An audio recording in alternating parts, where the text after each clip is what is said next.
Good morning, students. Today I am Sai sir with your English classes. Beta, how are you? So I hope you will be fine. बेटा paper बहुत सारे बच्चे absent थे. I am really shock to see that कि only one students give your periodic test. So it's very sad. तो बेटा इसका मतलब ये कि आप यू आर नॉट इंटरेस्टेड. बेटा ये आपका नुकसान हो रहा है. आपको जो है लापरवाही नहीं करनी. ठीक है. तो students our chapter is the mannequin that live is going on, and today we have read its last passage. So listen be carefully. Last time we have left here while they हमने किया था कि जो एक जो store का मालिक था वो वहाँ भागा हुआ आया और उन्होंने कहा कि वो वॉक्स लेडी उसका कुछ सामान चुरा के लाई है. तो जो इंस्पेक्टर था वो पहले ही उसके ऊपर पुलिस वाले जो कह रहे थे उनके ऊपर डाउट कर रहा था. तो क्या हुआ उसके आगे देखिए. While he paused for breath, the inspector glared at him in amazement. वो जब ये उन्होंने ये बताया और अपने सांस लेने के लिए रुका, तभी उस पुलिस ऑफिसर ने उसको चौंधाए यानी एक चमक हुई नज़रों से देखा, थोड़ा सा आकर्षित होकर और बड़े अमेजमेंट में देखा. Is everybody going crazy at the same time? वो कह रहा क्या सारे लोग एक ही समय में पागल हो गए हैं. In everybody going crazy at the same time. क्या सारे लोग एक ही टाइम में पागल हो गए हैं? क्योंकि पुलिस वाले जो उससे पहले कांस्टेबल थे वो लोग कह रहे थे. ही इंक्वायरी उसने सार्कास्टिकली यानी व्यंग करते हुए पूछा. How could a wax dummy run away. एक जो है मॉम का पुतला कैसे भाग सकता है, दौड़ सकता है. I don't know but she did. अब वो क्या कह रहा कि मुझे नहीं पता पर इसने ऐसा किया. When my janitor opened the door the morning he saw run out. Janitor बोलते हैं चौकीदार को, जैसे हमारा चौकीदार है. तो वो कह रहा है कि जैसे ही मेरे चौकीदार ने उस स्टोर को ओपन किया था तो उसने उसको भागते हुए देखा था. Why don't he stop here? asked Mug. उसने मग ने उससे पूछा, इंस्पेक्टर ने उससे पूछा फिर उसने उसको रोका क्यों नहीं. He was too frightened. वो बहुत डर गया था. But she stolen my property your honors and I want her arrested declared the storekeeper. Storekeeper ने कहा कि वो बहुत डर गया था परंतु इसने मेरा सामान चुराया है, मेरी प्रॉपर्टी को चुराया ऑनर्स, इसलिए मैं चाहता हूं कि इसको अरेस्ट किया जाए. You wouldn't be able to prosecute her.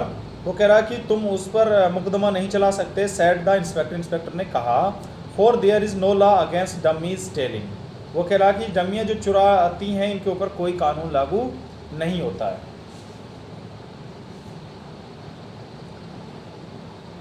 Am I to lose that 19.9 at custom and $4.25 that and said Mr. Flol bitterly. उसने कड़वा से गुस्से में कहा कि मेरा तो इतना नुकसान हो गया है ना. 19.18 कस्टम और $4.25 जो हेड था वो मेरा तो नुकसान हो गया मुझे. By no means interrupted inspector Mugg. Inspector ने बीच में ही उसको इंटरप्ट करते हुए रोकते हुए कहा कि इसका कोई मतलब नहीं है. We have already arrested the wax lady and she is locked up in cell number 16. वो कह रहा है कि हम पहले ही उस लेडी को गिरफ्तार कर चुके हैं और वो सेल नंबर 16 में है. You may go there and recover your property. तुम वहाँ जा सकते हो और अपनी प्रॉपर्टी रिकवर कर सकते हो. इफ़ यू विश, अगर तुम्हारी इच्छा है तो. बट बिफोर यू, परंतु इससे पहले you prosecute her for stealing you had better hunt up a law the applies to dummies. पर वो कह रहा है कि इससे पहले कि आपको अपना जो मुकदमा चलाना है, चोरी का जो मुकदमा है उसको पूरी तरह से अप्लाई देख लेना है कि पहले क्या वो उस डमी के ऊपर अप्लाई होता है या नहीं होता. उस शिकार करने से पहले एक बार सोच लेना. All I want said Mr. Flowman is that 99 at custom end. वो कह रहा कि ये हम सब जानते हैं कि ये जो कस्टम था वो $19.18 का था. कम अलोंग, मेरे साथ आई. Interrupted the policeman. पुलिस वाले ने बीच में टोकते हुए कहा I will take you to the cell. मैं तुम्हें उस कोठरी में, उस जेल खाने के अंदर उसमें ले जाऊंगा.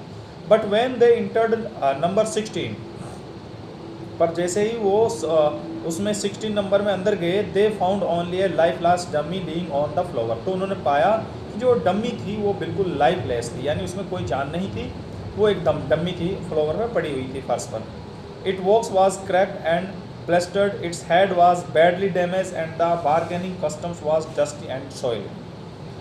वो वॉक्स लेडी पूरी तरह से टूट गई थी, उसके सर में होल था और जो उसके पास जो सामान था वो पूरी तरह से धुंधला मिट्टी का गंदा हो गया था। टेंकू में किया had flown by and breath once more upon the poor wax lady and in that instant her brief life ended. और वो जो परी थी टेंको मंकी, वो उसमें से जा चुकी थी लास्ट बार सांस लेने के बाद, और अब उसकी जो छोटी सी लाइफ थी उसका एंड हो गया था उस डम्मी का। I know all the time the thing was fake said inspector Mugg. वो कह रहा मुझे पता था कि ये सारी चीज़ें बेकार की हैं, फेक हैं। It seems sometimes as the whole world should be go crazy if there was not some level headed man around to bring them to their sense. ऐसा लग रहा था कि मानो कि ये जो पूरा संसार है कुछ समय के लिए सारा ही पागल हो गया था। वो जो आसपास थे उनमें किसी में सेंस नहीं थी। Dummies are wood and works and that's all there is them. तो कह रहा डमीज कुछ नहीं होती, वो केवल लकड़ी की या मोम की होती हैं, इससे ज़्यादा और कुछ नहीं है। वो उन्हीं में से एक थी। तुम भी, यानी वो तुम जो लोग थे वो तुम भी ऐसे ही हो गए थे। That may be the role whispers the policeman to himself but this one was a dummy date. वो शायद आपस में कुछ फुसफुसा रहे हैं, वो ऑफिसर्स थे, अधिकारी थे आपस में, बट ये तो ज़रूर था कि वो जो डम्मी थी वो कुछ समय के लिए जीवित हुई थी। तो बेटा ये आपका लेसन फिनिश हो गया है। नेक्स्ट लेसन पढ़ेंगे, लेकिन उससे पहले इसके हम क्वेश्चन आंसर करेंगे कल नेक्स्ट वीडियो। तो thank you for your kind attention.